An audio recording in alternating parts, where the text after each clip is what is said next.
আসসালামু আলাইকুম বন্ধুরা। আজকে আমি নতুন ভিডিও নিয়ে আসলাম। সেই ভিডিওটি হলো আমরা কঠিন পরিস্থিতিতে কেমনে আমরা শুকরিয়া আদায় করি, সে গল্পটাই আমরা এখন শুনতে যাচ্ছি। ভিডিওটা দেখতে থাকেন। Episode number 4।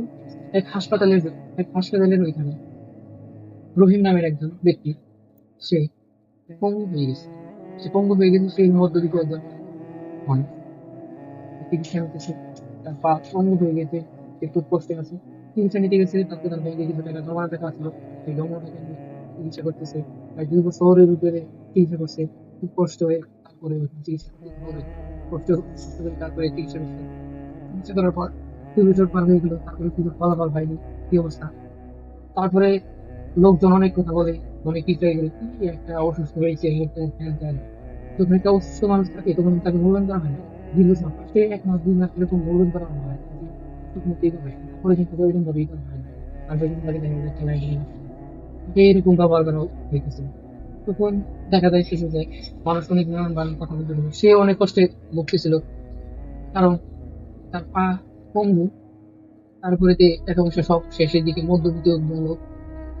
এরকম করে চলতে থাকতে থাকতে সে একদিনটা কান্না করতেছে। কান্না করতে করতে সে বলতেছে যে, হে আল্লাহ, আমি কি করছি যে আমার যদি কারো অন্যায় করি, যে আমার এত কষ্ট, আমি তো এই কাউকে অন্যায় করি নাই, ওকে মারি নাই, কোনো কিছু করি না, কারো ক্ষতি করি নাই। পরে সে কিসের জন্য এরকম বলতে জানে, কারণ সারাদিন তো কষ্ট করে চলতে হয়। তারপরে আবার মনে করেন হঠাৎ ঘুমালে আমার ব্যথা সহ্য করার মতো না, আমার যখন একটা অসুস্থ হলে তখন দেখে কেমন লাগে, সেই কিন্তু খারাপ লাগে। সে এইরকম অভিযোগ করতেছে, অভিযোগ করতে করতে কান্না করতে করতে ঘুম আসে না, আবার জেগে ওঠে। তারপরে সে ঘুম থেকে উঠে আবার একদিন সে হাসপাতালে গেছে, আবার মানে চিকিৎসার জন্য। প্রতিনিয়ত যে চিকিৎসা করতেই আছে, আবার গেছে সে চিকিৎসা করার জন্য গেছে। যাওয়ার পরে দেখে যে তার চিকিৎসা শেষের পরে সে আইসিইউতে দেখতেছে যে একটা বাচ্চা, 10 থেকে 12 বছরের বাচ্চা, সেই বাচ্চাটা খুব অসুস্থ, সে মৃত্যু ঢলে পড়ে রয়েছে। অক্সিজেন দেওয়া হয়েছে তার কিন্তু খুব কষ্টেই করতেছে এই বাচ্চাটা, কিন্তু 10-12 বছরের বাচ্চা, এটুকু হবে বুঝতে পারছেন, খুব যন্ত্রণা আঘাত হয়ে গেছে। তারপরে তার মা বাবা বাহিরে, অবস্থা খারাপ, হাহাকার হয়ে তাকিয়ে আছে, একমাত্র আল্লাহ তালার দিকে তাকিয়ে আছে, কারণ তারা জানতে পারছে যে তার বাচ্চা ফিরবে না, না ফিরার পথে আছে। তখন ওই পঙ্গু ব্যক্তিরা, রহিম সাহেব, সে একবার ওই বাচ্চার দিকে তাকায়, আর একবার উপরের দিকে তাকায়, আসমানের দিকে তাকায়, তাকায় বলে, হে আল্লাহ, ভুল করেছি।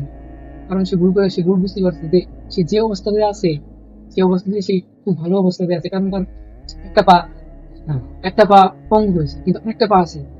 সে দেখতে পাচ্ছে সবকিছু, সে খাবার খাইতে পারতেছে, সবকিছু করতে পারতেছে।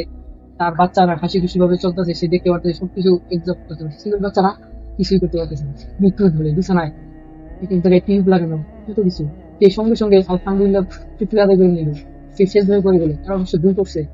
সে ভুল থেকে শিক্ষা পেল। তো বুঝতে পারলো যে আমি যে অবস্থায় আছি সেই অবস্থাতে আমি খুব ভালো আছি। আমাদের উচিত আমরা যে কোনো উপরে খুশি থাকি না কেন, আমরা যে কোনো অসুখে ভুগি না কেন, যে কোনো ইয়েতে থাকি না, কষ্টে থাকি না, ঋণ আছে, সমস্যা নাই, বুঝতে ধরেন আল্লাহ তালা নিশ্চয় আপনাকে ফেসলা করে দেবে, আপনাকে এগুলো থেকে দূরে রাখবে। ভাই, দুনিয়াটা শুধু তাই, আল্লাহ তালা আপনাকে যা যা দিচ্ছেন তা নিয়ে সন্তুষ্ট থাকেন, দেখবেন ওটাতে আপনার বরকত হবে, ওটাতে আপনার সম্মান অর্জন হবে, ওটাতে আপনার ভালো কিছু হবে। আর আমরা অভিযোগ করতে জানি, কিন্তু আমরা শুকরিয়া আদায় করতে চাই না। যদি আমাদের যা মানে যেটা আছে, যেমন আমার সিঙ্গেল আছে, সিঙ্গেল টাকাটা আমার এখানে, আমার ওই হাই ফাই জুতো দরকার নেই, কোনো কিছু দরকার নেই, ওটাতে আমি নেই। সকলে ভালো থাকবেন। আর আমরা সবসময় শুকরিয়া আদায় করার চেষ্টা করবো, যা আছে সবকিছু নিয়ে, যা নিয়ে নিজের ওটা নিয়ে আমার দরকার নেই। এটা নিয়ে সবাই ভালো থাকবেন, সুস্থ থাকবেন। সালামু আলাইকুম।